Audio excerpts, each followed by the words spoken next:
Scandale d'État ou justice instrumentalisée, affaire Constant Moutamba. Accrochez-vous parce que nous allons en parler aujourd'hui.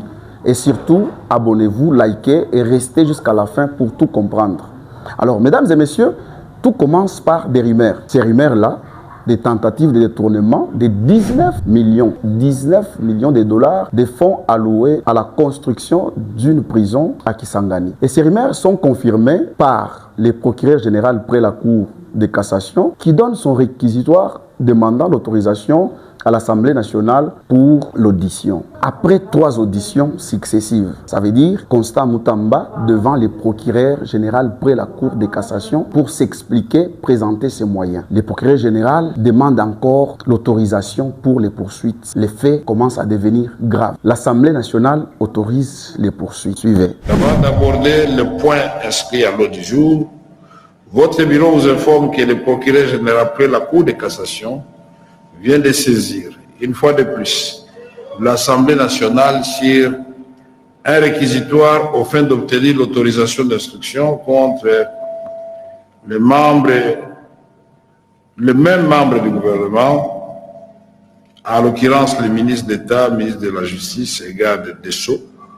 Je passe la parole au rapporteur pour nous donner lecture de la correspondance du procureur général près la Cour de cassation. Honorable rapporteur, vous avez la parole. Certaines personnes tribalistes se sont retrouvées dans leur salon pour me déstabiliser, pour déstabiliser le président. Je ne les permets pas. Actuellement, je prends les mesures contre le procureur général près la Cour de cassation. Restez debout. Dites-leur, hier j'avais senti l'odeur du détournement. Aujourd'hui, je vois les détournements.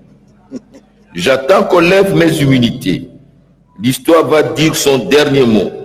Ce dernier mot ne sera pas dit à Paris, ni à Bruxelles, ni en Chine. Il sera dit ici. Ce n'est pas Constant Moutamba qui cherche. Il cherche le président de la République, Fatou Béton.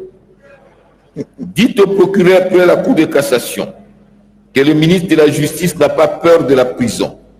Comme ils se sont rencontrés dans leur clique de kabylistes, un groupe de mafieux pour m'humilier, pour nuire à ma réputation. Allez leur dire que le Dieu de mes ancêtres sont plus forts que le leur. Je n'ai pas peur de la prison. Je suis prêt. Je suis venu les affronter. Je suis au palais de justice. Dites-leur aussi que j'attends qu'ils justifient tous ses biens. J'attends que les enquêtes contre lui s'achèvent. Une personne qui fait l'objet d'enquête ne peut pas initier une action contre le ministre de la Justice. C'est une faute disciplinaire grave. Je vais tirer toutes les conséquences des droits. Il a commencé à inviter le secrétaire général de la Justice et le directeur pénitentiaire. Je leur dit de ne pas y aller. Il a traité la première ministre de Karaba sorcière. 2. Qualification légale de fait. Dans leur relation avec le droit, les faits paraissent constituer les incriminations d'outrage envers les membres du gouvernement, de cours et tribunaux et les officiers du ministère public, de provocations et incitations à des manquements envers l'autorité publique, d'injures publiques et des menaces d'attentats contre l'intégrité physique prévues et réprimées respectivement par les articles 136.1 et 2, 75, 135 bis et 159 du Code pénal livre 2. Conclusion. Pour permettre au ministre concerné de donner sa version des faits et présenter ses moyens de défense, par ces motifs, plaise au bureau de l'Assemblée nationale d'autoriser l'instruction à charge du ministre d'État, ministre de la Justice et garde des Sceaux Constant Moutamba Tungunga. Signé le procureur général Firmin Mvonde Mam.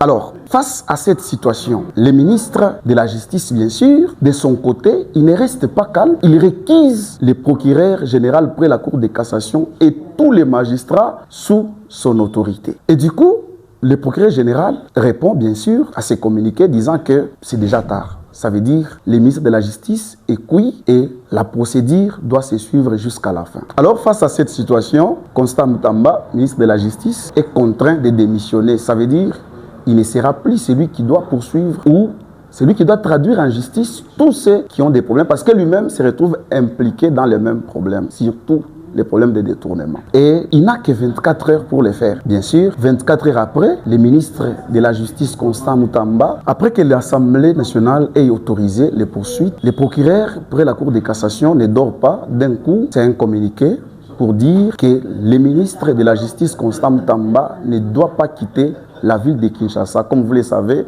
ici au Congo, on condamne quelqu'un aujourd'hui, demain, on le voit en Belgique, mais pour Constant, voilà, il doit rester là. Et après ça, il est contraint de donner sa démission dans les 24 heures qui suivent. Constant Moutamba démissionne. Aujourd'hui, il n'est plus ministre de la Justice. Qu'en pensez-vous ? Quel est son sort? Sera-t-il réellement à Makala? Son procès doit-il se présenter en homme libre? Alors aujourd'hui, Moutamba n'est plus ministre de la Justice et il est face à la justice. Peut-être dans quelques jours, le procès sera organisé à son intention. Mais la grande question se pose, doit-il comparaître en homme libre ou sera-t-il déjà à Makala? Qu'en pensez-vous et quelle est selon vous la suite de ces dossiers? Alors face à cette situation, la toile se déchire, les avis sont partagés. Constant Moutamba sera-t-il à Makala, face au Koulouna que lui-même a condamné fermement? Est-ce qu'un moment de joie pour les Koulouna? Mais les autres disent un acharnement politique pour ces jeunes qui a tenté d'étouffer les manigances et les manœuvres politiciennes. Et vous, qu'en pensez-vous? Quelle est la place de Constant Moutamba dans tout ça? Mettez votre commentaire, donnez votre avis,